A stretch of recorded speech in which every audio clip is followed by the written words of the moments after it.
Hey everybody, I hope everybody's having a good day today. The last upload that I made, Raven and the Dove, has seemed to have stirred up a few people out there. And I've received a few comments from people who have been offended by it. And I want to discuss that a little bit today because some of the comments where I'm offended because I'm a Catholic and my religion teaches what you teach, that God is love and in him is no darkness.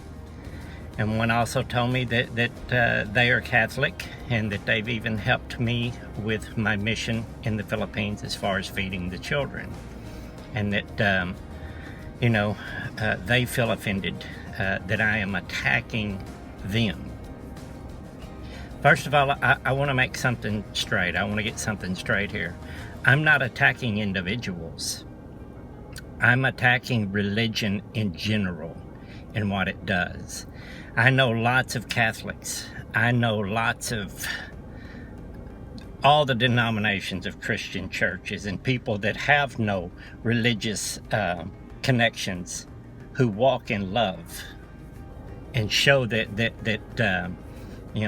the Father is in them, that Christ is in them. They're walking in love and helping others. I know lots of people in those religions that do that. I'm not attacking those people, everywhere. None of us chose our religion. We were born into our religion, okay? Most of us didn't have that choice. And those of us who says, well, I wasn't born into religion, well, by the time you were 5 years old, you were indoctrinated into the school system and your religion is most likely science. We're given our religions. It's up to us to ascend out of those religions.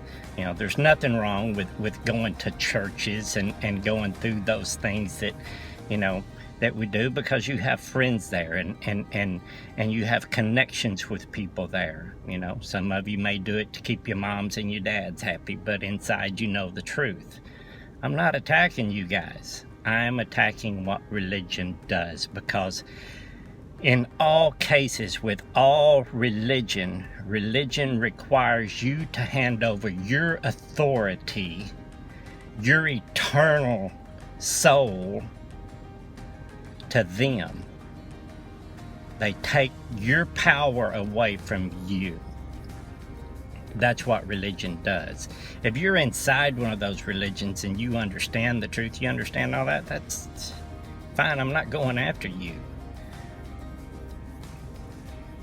But religion requires you to hand your authority over to them. And what religion does is religion is exclusive. It causes exclusivity. Catholic Church, all the other churches, Christian churches, believe their way is the only way, and that all others are doomed to hell for all eternity. They give us that hell. That fear of hell. So anytime somebody starts talking about truth or anything like that, people start looking into it and they're like, well, if they're wrong, or if I get outside of this, I'm going to burn in hell. What if I'm wrong? What if I'm wrong? So they've used fear to control us. This religion has placed us in a box. If you're Muslim, from the time you're old enough to learn to read and write, you're handed a Quran and you're told, this is your God. This has all the answers. Every answer that could possibly you have, or question you could have, is the answers are in here, and it's up to you to search them out. This is your God. This is your holy book. And so you're boxed into that. If you're a Christian, you've been given the Bible and told all the answers to every question you could ever have are in this book. You can't step outside of this book. You can't look at anything else. You can't do anything else. Everything is here. This is your God. They give us everything. We're all indoctrinated into these things. We give our authority over to all of these things.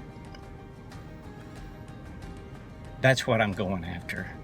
You know, I share my life and my walk, the things that I encounter with you guys and the knowledge that God gives me, you know, just to share with others out there who may be going through the same thing. All I know is that religion never got me anywhere.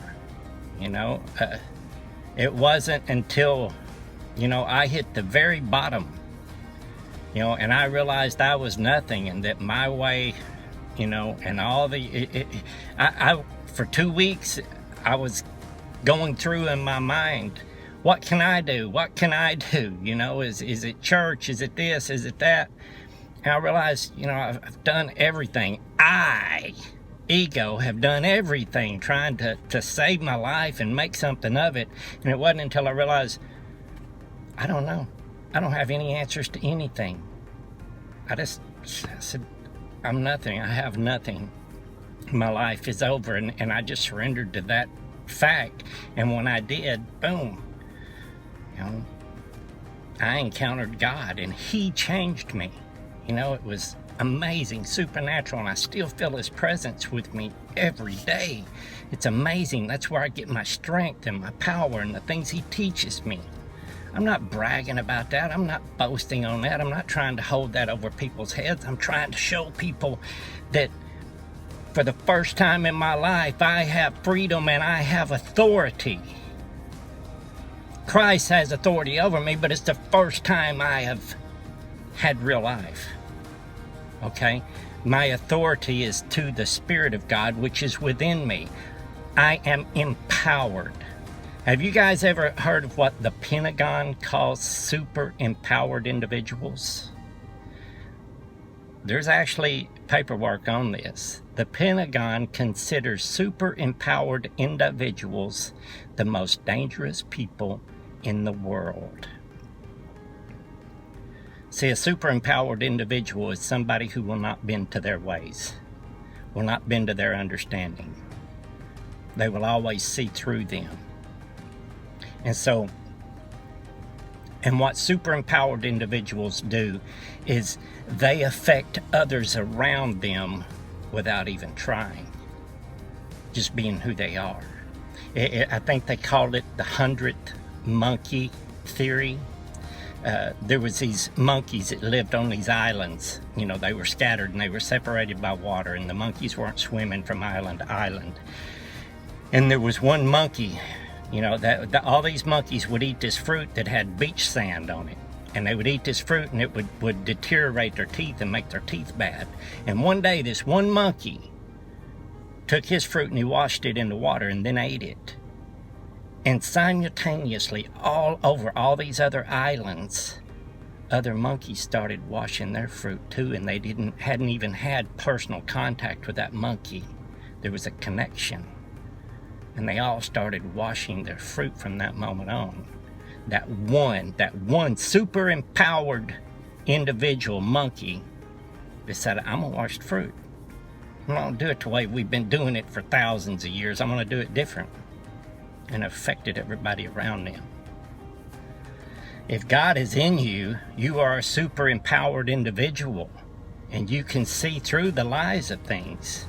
That's all I'm ever trying to show people is that, you know, that the whole thing of walking on water, mounting up with wings as eagles, and all that stuff is ascending to another level. It's ascending with Christ within. That's what I'm talking about. I'm not attacking you as an individual if you are a member of religion. All of them teach that God is love. All of them teach that. But none of them place you at the feet of Jesus, which is taking you to Him and showing you that you can ascend. And that's what Jesus was trying to show people, was to ascend. It's a spiritual ascension. It's having your spiritual eyes opened. It's supernatural, and it can happen to everybody. Each of us are uniquely made, and each of our ascensions are different from one another, but I can guarantee you it's always supernatural, and it always comes from God. Anyway, for those of you out there who are offended by what I've been showing, I'm not attacking you as an individual. I'm attacking what religion does in general. And I thought most of you guys knew that. Anyway, I love you all. God bless. Most of you guys have seen that movie, The Matrix. And there was a scene in that movie, The Matrix. There was one of the, I guess you would call him a villain. He was someone who had been woken up and had been taken out of the Matrix and was shown the truth, the reality, the true reality of things around them. And he really couldn't handle it. He wanted to go back into the Matrix. And there was a scene where they had put him, he was in the Matrix, because they would come in and out of the Matrix. They would go into the Matrix trying to wake people up and trying to defeat the program. And there was this scene where he had went in and he was eating a steak dinner with some of the Agent Smiths, or the Agent Smith there. And he was going, you know what? You know, he was cutting the steak up and he was eating it. And he said, he said, I know that this steak is not real. He said, but it tastes so good.